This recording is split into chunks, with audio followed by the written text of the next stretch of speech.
Je suis le bon berger qui donne sa vie pour ses brebis. Le Seigneur soit avec vous et avec votre esprit. Évangile de Jésus-Christ selon saint Luc. Gloire à toi, Seigneur. En ce temps-là, Jésus disait à ses disciples: comme cela s'est passé dans les jours de Noé, ainsi en sera-t-il dans les jours du Fils de l'homme. On mangeait, on buvait, on prenait femme, on prenait mari, jusqu'au jour où Noé entra dans l'arche et où survint le déluge qui les fit tous périr. Il en était de même dans les jours de Lot. On mangeait, on buvait, on achetait, on vendait, on plantait, on bâtissait. Mais le jour où Lot sortit de Sodome, du ciel tomba une pluie de feu et de soufre qui les fit tous périr. Cela se passera de la même manière le jour où le Fils de l'homme se révélera. En ce jour-là, celui qui sera sur sa terrasse et aura ses affaires dans sa maison, qu'il ne descende pas pour les emporter. Et de même celui qui sera dans son champ, qu'il ne retourne pas en arrière. Rappelez-vous la femme de Lot, qui cherchera à conserver sa vie la perdra. Et qui la perdra la sauvegardera. Je vous le dis, cette nuit-là, 2 personnes seront dans le même lit.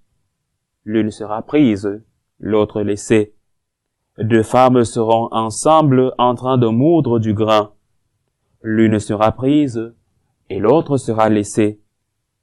Prenant alors la parole, les disciples lui demandèrent: où donc, Seigneur? Il leur répondit: là où sera le corps, là aussi se rassembleront les vautours. Acclamons la parole de Dieu. Louange à toi, Seigneur Jésus. Bien-aimés de Dieu, nous nous acheminons déjà vers la fin de l'année liturgique B. Et les textes que l'Église nous donne de méditer en disent mots, en disent long sur les thèmes qu'il nous propose. L'Église nous offre déjà de méditer sur quelques thèmes à caractère eschatologique.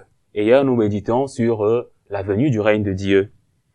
Aujourd'hui, l'évangile que nous venons d'écouter nous recadre, nous recentre sur la vigilance, sur la préparation spirituelle en vue de la venue de Dieu. En utilisant des images dans l'évangile, celle de Lot et celle de Noé, Jésus nous alerte sur la nécessité de rester éveillé et attentif aux signes des temps. Mais pour comprendre le contenu de l'évangile, il convient de revoir le contexte d'écriture. Ce passage s'inscrit dans un discours eschatologique, plus large, où Jésus évoque la fin des temps et la venue du royaume de Dieu. La société de l'époque, comme la nôtre, était marquée par l'indifférence et le matérialisme, ce qui rendait le message de Jésus d'autant plus pertinent. Et la phrase, le verset le plus frappant de l'évangile est celui-ci: le jour où le Fils de l'homme se révélera, nous interpelle sur notre propre préparation spirituelle. Nous sommes appelés à vivre dans l'attente active. En cultivant une relation profonde avec le Christ, cela implique une vie de prière, de charité et d'engagement communautaire. D'un point de vue théologique, l'évangile que nous venons d'écouter nous révèle le visage du Christ. La venue du Christ et le Fils de l'homme est une promesse de révélation divine. Cela rappelle que notre foi repose sur l'attente d'un Dieu qui se manifeste dans l'histoire. La relation entre le Père et le Fils, comme le souligne la lettre de Saint Jean, la 2e lettre de Saint Jean, qui nous invite à rester attachés à l'enseignement du Seigneur. Cet enseignement est fondamental pour notre relation avec le Père et le Fils. Cela implique une fidélité à l'Évangile et une vie conforme à ses préceptes. vivre selon les préceptes évangéliques.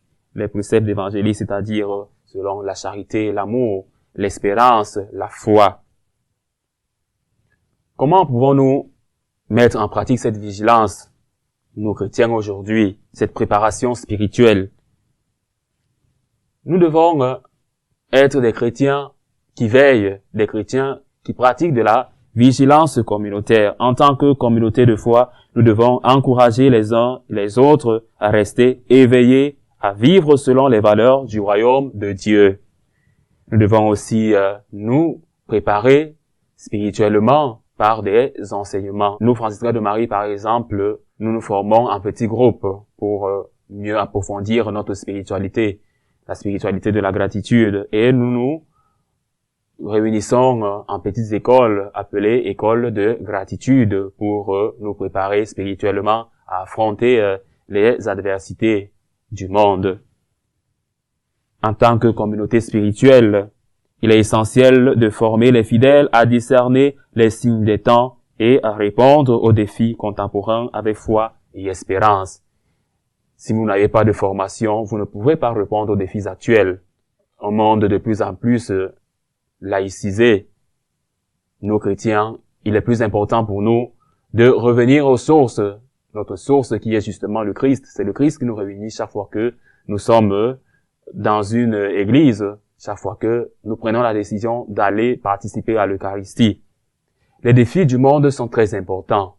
Nous chrétiens, nous sommes appelés à porter le message du Christ dans un monde qui va en couille, dans un monde qui ne respecte plus la dignité humaine, dans un monde qui ne respecte plus la réalité de la famille constituée d'un père et d'une mère, d'un homme et d'une femme, et aussi les droits des anciens. Nous sommes dans une société qui favorise la mort par euthanasie. Nous sommes donc appelés à annoncer le Christ, propager ses enseignements tels qu'il nous les a enseignés. Quelques implications eschatologiques de l'évangile que nous avons écouté. Nous devons avoir l'espérance dans l'avenir. La promesse de la révélation du Fils de l'homme nous pousse à vivre dans l'espérance, même face aux incertitudes du monde. Vivre dans l'espérance. Et il est donc une urgence pour nous de nous convertir. Commencer par une conversion personnelle. Le passage nous rappelle l'urgence de la conversion personnelle et communautaire afin d'être prêt à accueillir le Christ dans sa vie, le Christ qui reviendra dans sa gloire. Il est plus urgent pour nous de nous préparer personnellement, c'est-à-dire donner déjà une place à Dieu dans notre vie. C'est là que commence la conversion qui implique une rupture avec notre passé et notre vie de pécheur à la vie avec le Christ. Préparer la venue du Christ, se dépouiller de tout ce qui nous entrave, qui entrave la venue du Christ en nous. Pour nous, par exemple, nous avons des modèles d'imitation. Saint François, par exemple, Saint François d'Assise, il avait opté pour la pauvreté. Pour être plus uni au Christ, il a opté pour la pauvreté radicale. La pauvreté radicale et la simplicité qui témoignent d'une confiance totale en Dieu, illustrant comment vivre une vie centrée sur le Christ. Qu'est-ce qui m'empêche d'être uni au Christ? Mes richesses, mes biens, ou un péché qui est directement lié à ma nature? Qu'est-ce qui m'empêche d'être uni au Christ? Il faut donc travailler sur soi pour voir en quelque sorte ce qui nous empêche d'être avec le Christ, de participer aux célébrations eucharistiques, de se confesser par exemple. Si nous ne sommes pas en grâce, comment est-ce que nous allons recevoir le Christ? Il nous faut donc nous préparer spirituellement, être dans la grâce de Dieu et recevoir le Christ qui s'offre dans l'Eucharistie en état de grâce. Nous sommes donc appelés à être des êtres de charité et d'espérance, ceux qui préparent la venue du Christ. Et comme modèle aussi d'imitation, nous avons la Vierge Marie qui est pour nous une source d'humilité, qui nous apprend l'espérance, d'espérer en Dieu. En tant que modèle d'espérance et de foi, Marie incarne l'attente active de la réalisation des promesses de Dieu. Son fiat, son oui dans le Magnificat est un exemple de soumission et de confiance en la volonté divine. Ainsi, nous pouvons être vigilants à l'attente de Jésus-Christ qui vient. Et d'ici quelques semaines, nous serons en plein dans le temps de préparation, le temps de préparation qui est l'avant, un temps de préparation annuel à la naissance du Christ. Nous devons déjà nous mettre en état de préparation. Et c'est pourquoi l'Église nous donne déjà de méditer sur des textes comme celui d'aujourd'hui, qui nous invite à nous préparer, à être prêts à accueillir le Messie. À la lumière de l'Évangile selon saint Luc, nous sommes appelés à vivre dans une attente vigilante, ancrée dans la foi et l'amour du Christ, en nous inspirant des exemples de saint François et de la Vierge Marie et de beaucoup d'autres saints. Nous pouvons devenir des témoins de l'espérance dans notre monde, préparant ainsi nos cœurs à la révélation du Fils de l'homme. Mais avant, il convient pour nous d'être prêts à la venue glorieuse du Christ, qui passe justement par cette préparation interne et externe. Notre milieu nous conditionne, bien sûr, mais nous devons, en tant que chrétiens, valoriser le message du Christ. Je vis dans des situations compliquées. Le travail, je n'ai pas de travail. J'ai une vie qui n'est pas en harmonie avec le message évangélique. Je me suis éloigné des sacrements. C'est le moment de revenir sur le chemin que nous trace le Christ, que nous trace l'Église. Revenir à Dieu.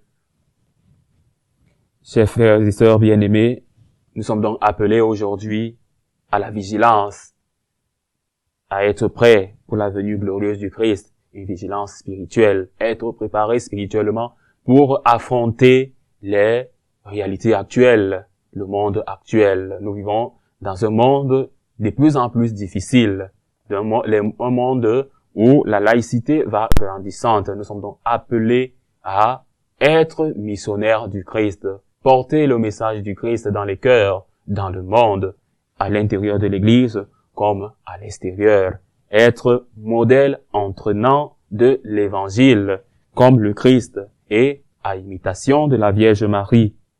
Que notre engagement dans l'enseignement du Christ nous unisse toujours davantage au Père et au Fils, pour que nous soyons des chrétiens à l'image du Christ lui-même, lui qui nous invite à participer au banquet de l'Eucharistie en grâce, en état de grâce.